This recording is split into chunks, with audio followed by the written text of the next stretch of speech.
So let me tell you about the time that I got someone fired for something super duper small. It was so minor, so minute, so small that it really shouldn't have escalated to the level that it did. But I did it. I got the guy fired and I don't care. Okay, so I'm gonna tell you the story. Then you let me know if I was a current or if I was justified in doing what I did. I will say this though: God had my backing. God had my backing in this. Okay, so a few weeks ago, I needed somebody to come and cut the grass around my house. So I called a company that I had used before that I thought had done a really great job when I used them before. And they sent a guy out the next day, and we're going to call this guy Mark. Okay. So Mark came the next day, which was, I think, a Monday or a Tuesday, and he came to cut the grass. So a few weeks before that, maybe like a week and a few days, I had just bought my children a new football. So in the back garden, there was a football that was there when Mark came.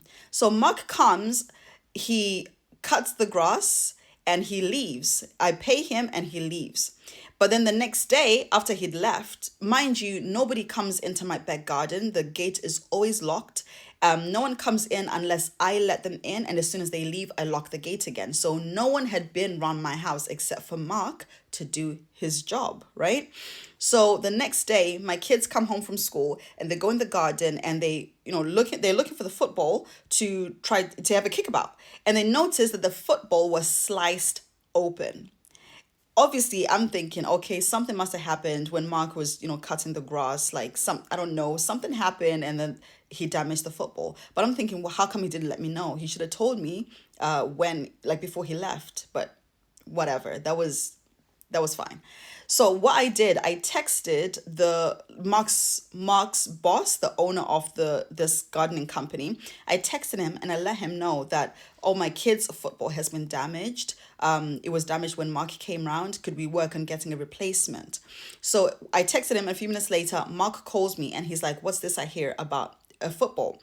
So I told him, yeah, you came, you left, and the football is damaged.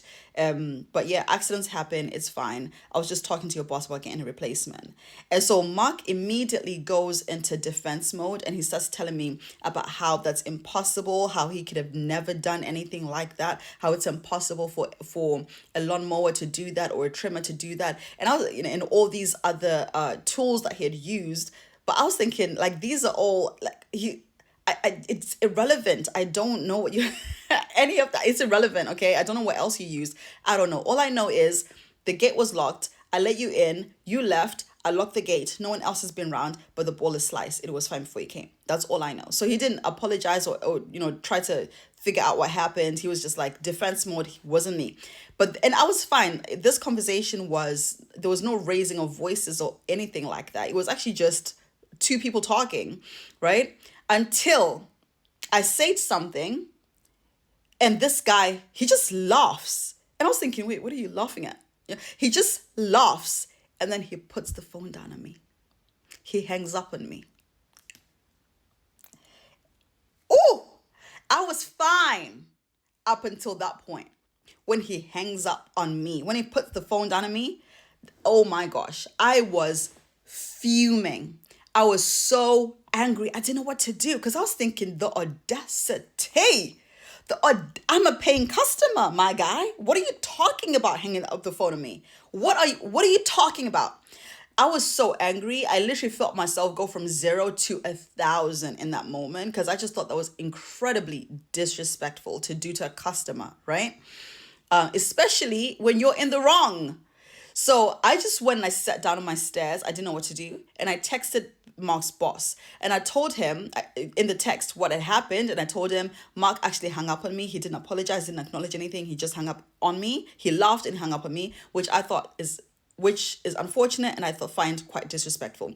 And then I left it there. I thought if I call Mark's boss the way that I'm feeling now, it was going to be an explosive conversation and I didn't want that. So I said, let me text him just to let him know what happened and then I'll call him tomorrow when I'm calm.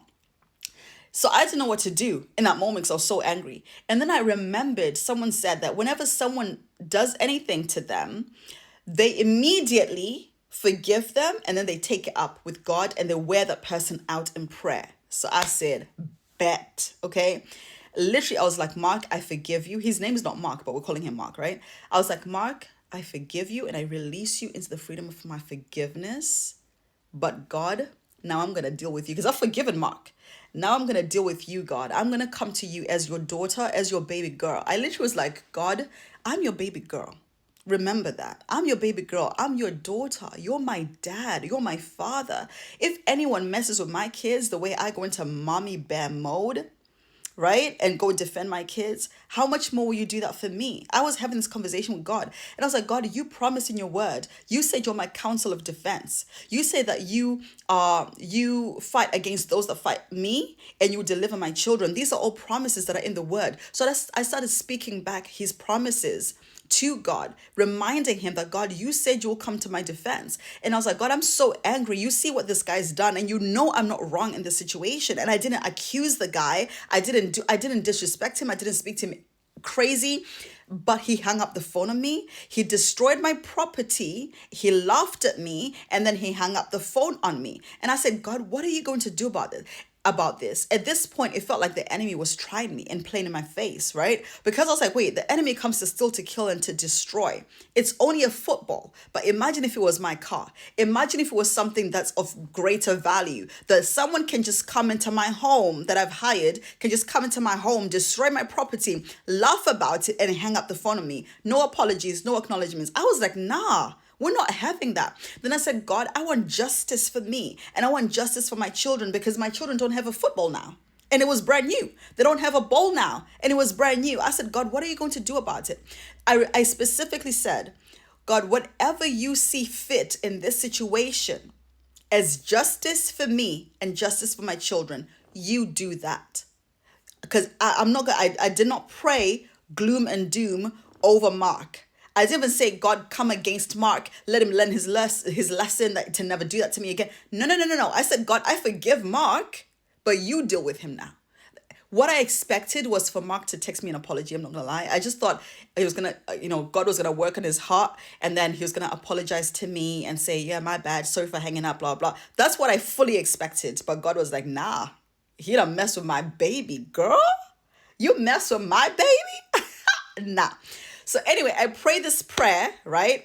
With my oldest daughter was right there next to me. Then I literally said to my daughter, I said, Zoe, I'm gonna tell my dad about what this guy has just done, because she was there throughout the whole conversation. She heard it and she saw the guy hang up on me, and she was like, why did he do that? Like, there was no arguing or anything. Why would he do that? Then I said to Zoe, I'm going to tell my dad and watch what's going to happen. I literally said that to my daughter. And then she was there whilst I was talking to God. She was right next to me. Then I said, God, justice for me, justice for my children. Whatever you think justice is, God, you're all knowing, you do that. And I started speaking in tongues because I was too angry. I just needed to just release. And I started praying in the spirit, praying in tongues. I kid you not. 30 minutes later, no longer than 40 minutes, I hear a knock on the door, and it is Mark's boss. I open the door, then he immediately hands me a 20-pound note. And he's like, how much was the football? And I was like, I don't know, 15 pounds, something like that. Then he hands me 20 pounds.